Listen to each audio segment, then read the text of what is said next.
नमस्ते छात्र हो, मैं हूँ रामनाथ जवरे। आज के दिन कक्षा 10वीं दूसरी इकाई के अंतर्गत समता की ओर ये जो मुकुरधर पांडे इन्होंने जो कविता लिखी है, इस कविता के बारे में देखेंगे। इस कविता का सरल भावार्थ इसके बारे में देखेंगे। तो प्रस्तुत कविता में मतलब समता की ओर इस कविता के अंतर्गत कवि मुकुरधर पांडेय कहते हैं, जिसमें कवि ने इस कविता के अंतर्गत कवि ने हेमंत ऋतु चला जाने के बाद शिशिर ऋतु की ठंडक समूचे वातावरण को प्रभावित कर देती है। उसका प्रभाव प्रकृति, पृथ्वी, वनस्पतियों, जीव जंतुओं, मनुष्य तथा आकाश में स्थित चांद तारों पर भी पड़ता है।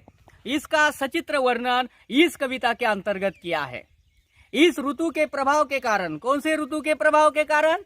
शिशिर ऋतु के प्रभाव के कारण अमीरों या गरीबों के बीच की जीवन शैली, मतलब इस ऋतु के जरिए, ऋतु के द्वारा, ऋतु के कारण अमीर लोग मतलब धनिक लोग और गरीब लोग, गरीब मतलब निर्धन लोग, ये दोनों लोगों के बीच वाले स्थिति का वर्णन, ये ठंडक के मौसम में ठंडक के कारण किस प्रकार की दोनों लोगों की हालत होती है, तो इसके बारे में इस कविता के अंतर्गत बताया गया है। इन दोनों लोगों की जीवन शैली तथा उनके जीवन की संपन्नता और अभावग्रस्त जीवन का सजीव वर्णन करते हुए मुकुरधर पांडे कहते हैं कि दीपावली के समीप हेमंत ऋतु के समापन के बाद शीत मतलब शिशिर ऋतु का आगमन हो गया है और ऐसे आगमन होने के बाद ठंड आ गई है। प्रकृति भी इस कड़कड़ाती, थरथराती, कपकपाती, कांपती हुई ठंड में तेजहीन हो गई है।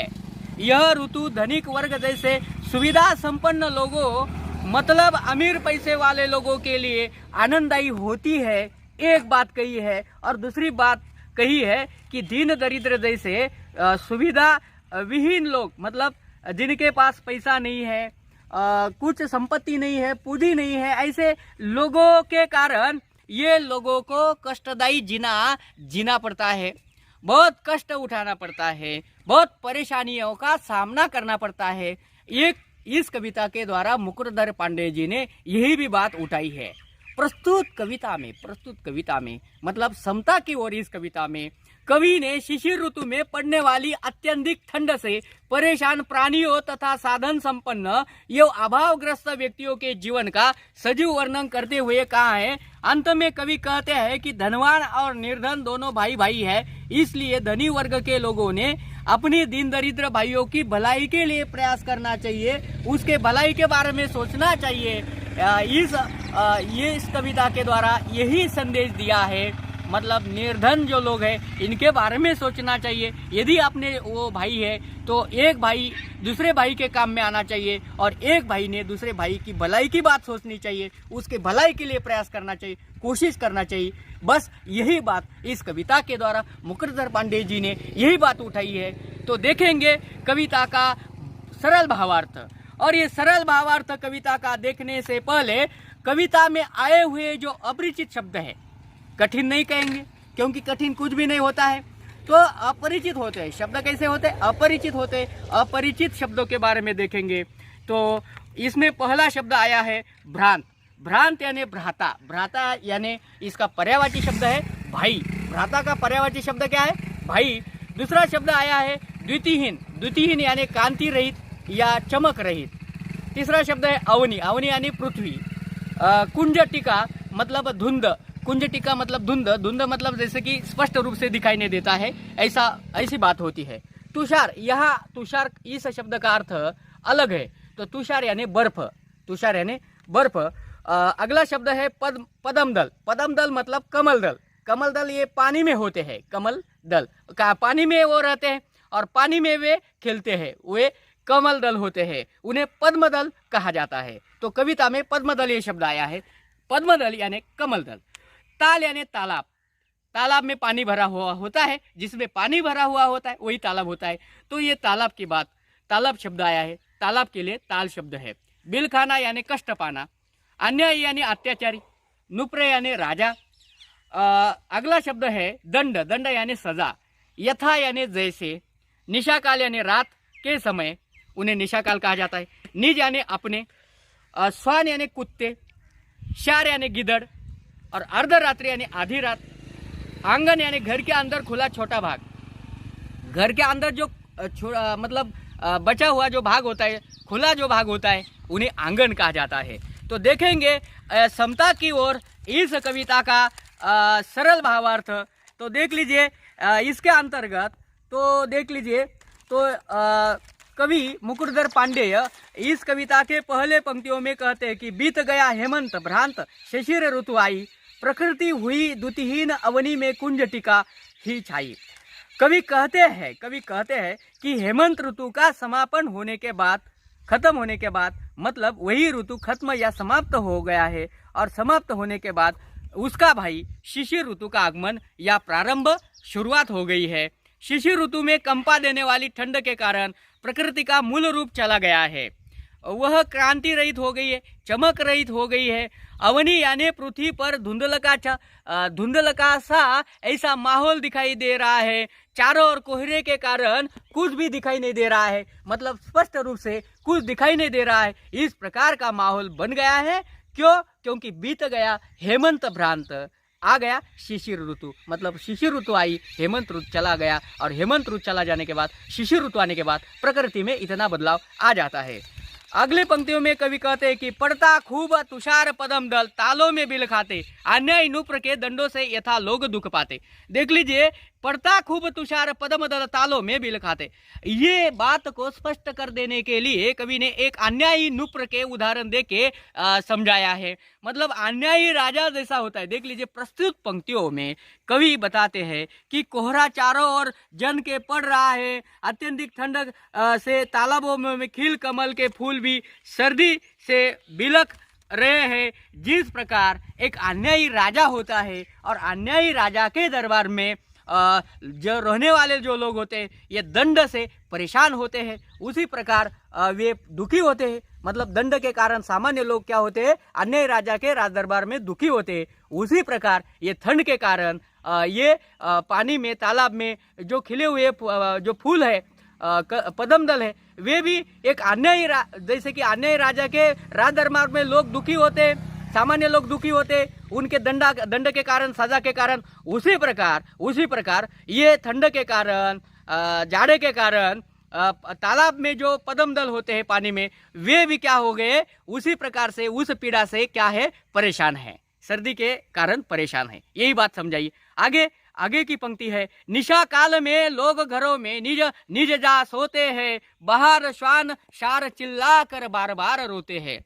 निशा काल में लोग घरों में निज जा सोते हैं, बाहर श्वान शार चिल्ला कर बार बार रोते हैं। प्रस्तुत पंक्तियों में कवि कहना चाहते हैं कि ठंड की रात्रि में लोग अपने अपने घरों में दुबक कर, मतलब आराम के साथ सो जाते हैं, निश्चिंत होकर सो जाते, तथा इस ठंड की पीड़ा से रात्रि के अंधकार में कुत्ते और सियार भी रोने लगते हैं। अर्थात संपन्न लोग अपने अपने घरों में जाकर सुरक्षित रहते हैं, लेकिन निर्धन लोग, मतलब जिनके पास ज़्यादा पैसा नहीं है, संपत्ति नहीं है, पूंजी नहीं है, यानी कुछ भी अपने पास नहीं है, ऐसे लोग खुले आकाश के तले, मतलब जो आकाश खुला होता है उसके नीचे जाड़े का प्रकोप सहन करने के लिए, मतलब ये जाड़े, मतलब ये ठंड का जो प्रकोप है, ठंड के कारण जो परिस्थिति उन्हें सहन करनी पड़ती है, उस परिस्थितियों का सहन करना, बस इनका इतना ही इनके नसीब में होता है। मतलब विवेश होकर, दुखी होकर ये अपना जीना जीते हैं और जीना पड़ता है। अर्धरात्रि को घर से कोई जो आंगन को आता,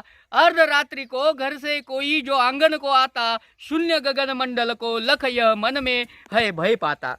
शून्य गगन मंडल को लख यह मन में है भय पाता। आधी रात को यदि कोई व्यक्ति घर के आंगन में आकर निर्जन आकाश मंडल की ओर देखता है, तो वहाँ का दृश्य देखकर उसे डर लगने लगता है। क्यों लगने लगता है? क्योंकि मतलब यदि कोई घर के भीतर सोया हुआ व्यक्ति बाहर आंगन में आता है, तो हाड़ कंपा देने वाली, मतलब कांपने वाली ठंड के कारण ऐसा होता है। आकाश को देखकर उसका मन क्या होता है, डर से उठता है, मतलब मन उनका डर जाता है। यही बात उठाई है। तो देख लीजिए, मतलब ये अपरिचित होता है। मतलब आलीशान मकान में सोने वाले को अर्धरात्रि में ठंड का अनुभव कैसा होगा। मतलब जब ये कभी ऐसे अर्धरात्रि में उठकर बाहर आता है और अनुभव करने लगता है तो ये घबरा जाता है। यही बात इस पंक्तियों के द्वारा मुकुटधर पांडे समझाते हैं। आगे वे कहते हैं, तारे निपट मलिन चंदने पांडु वर्ण है पाया, मानो किसी राज्य पर है राष्ट्रीय कष्ट कुछ आया। फिर से देख लीजिए, तारे निपट मलिन चंदने पांडु वर्ण है पाया, मानो किसी राज्य पर है राष्ट्रीय कष्ट कुछ आया। उपर्युक्त पंक्ति में कवि कहते हैं कि सर्दी से आसमान के तारे धुंधले से प्रतीत हो रहे हैं। ये चंद्रमा भी पीले रंग का दिखाई दे रहा है। आकाश मंडल में इनकी दशा देखकर ऐसा लग रहा है जैसे कि किसी राज्य में कोई दुख छा गया है, जैसे कि राष्ट्रीय संकट आ गया है। राष्ट्रीय संकट आ गया है और राष्ट्रीय संकट के बारे में वे समझाते हैं। मतलब ऐसा माना है कवि ने कि ये स्थिति देखकर कि कोई राष्ट्रीय संकट, मतलब राष्ट्रीय संकट यानी क्या होता है कि कोई बड़ा संकट, मामूली संकट नहीं, बड़ा संकट। तो ये बड़ा संकट कब आता है, जैसे कि एक निर्धन लोगों के बारे में ऐसा होता है। तो निर्धन लोगों के दृष्टि से ये कोई मामूली संकट नहीं होता बल्कि बड़ा संकट होता है। इन्हें बहुत सारे परिस्थितियों को, परेशानियों को सामना करना पड़ता है, समस्या का सामना करना पड़ता है। इसी वास्ते निर्धन लोगों को ऐसा लगता है कि ये ठंड का मौसम नहीं आना चाहिए, नहीं आया तो अच्छा रहेगा। आगे जाकर मुकुटधर पांडे जी कहते, धनियों को है मौज रात दिन है, उनके पोबारे दीन दरिद्रों के मन थे ही पड़े शिशिर दुख सारे।